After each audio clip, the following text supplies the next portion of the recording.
God will embrace you.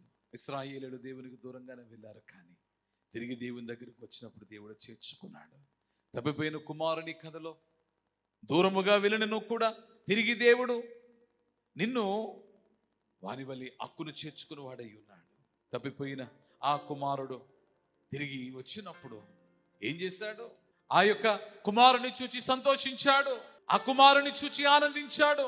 ఆనందించడం మాత్రమే కాదు, that father has restored the state of his son.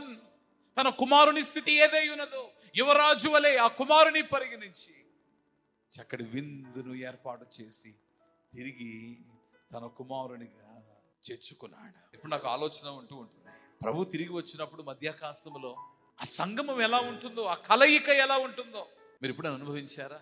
ఎడబాటు కలిగినప్పుడు తిరిగి ఆ సంగమము ఎంత అందంగా ఉంటుందో, ఎంత అద్భుతంగా ఉంటుందో. నేను కోవిడ్ వచ్చినప్పుడు నేను అమెరికాలో ఉండిపోయాను.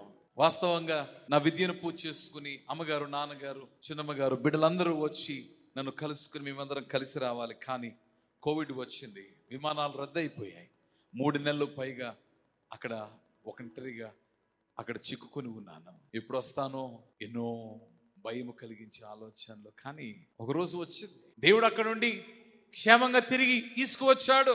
అప్పుడు నేను ఒకటే ఆశించాను, నిరీక్షించాను. అదేమిటి అంటే తిరిగి నా బిడ్డల్ని హత్తుకునే గడియ ఎప్పుడు ఉంటుందో ఆ గడియ కొరకు ఎంతో కాలం అని చెప్పక తప్పదు నిరీక్షించాను. ఆ గడియ వచ్చినప్పుడు ఆ జ్ఞాపకము మధురాతి మధురము. ఇప్పుడు నీ దేవుడు కూడా నిన్ను గురించి అలాగే ఎదురు చూస్తూ ఉన్నాడు. అయ్యో, నువ్వు పాపం చేసి తప్పిపోయావేమో, దేవునికి దూరంగా వెళ్ళిపోయావేమో, కానీ నీవు తిరిగి ప్రభు దగ్గరకు వస్తే నిన్ను హక్కును చేర్చుకుని వాడై ఉన్నాడు, హత్తుకుని వాడై ఉన్నాడు. నిన్ను దర్శించి ప్రభు చేయించినది ఏమిటి? 2వ రాకడలో నిన్ను వధువు సంఘముగా చేసి ప్రియుడైన క్రీస్తు యేసు సంఘమును తన ప్రియురాలినిగా ఎంచి హత్తుకుని వాడై ఉన్నాడు.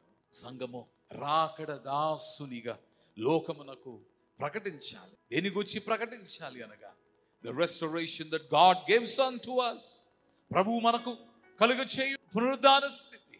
అందుకనే తప్పిపోయిన కుమారుని కథలో ఇంటికి వచ్చేసరికి ఎంతో చక్కగా అందముగా ప్రేమతో ప్రియమార చేర్చుకున్నాడు.